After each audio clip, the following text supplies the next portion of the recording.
Ako nga pala si Jim, OFW dito sa Canada. May utang. Joke. Bayad na. Off ko nga pala ngayon, and usually ito lang yung ginagawa ko pag off ako. Gumigising ako ng late na, mga bandang 10 to 11, minsan maaga. Nagko-coffee lang ako, nagluluto ako ng makakain.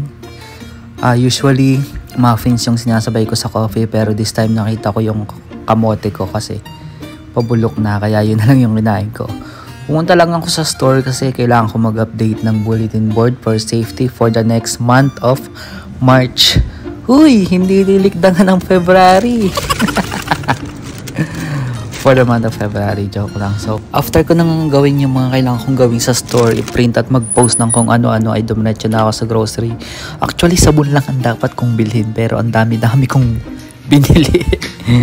Oh my God. So, after nyan, umuwi na ako kasi kita ko madilim na yung langit, uulan na.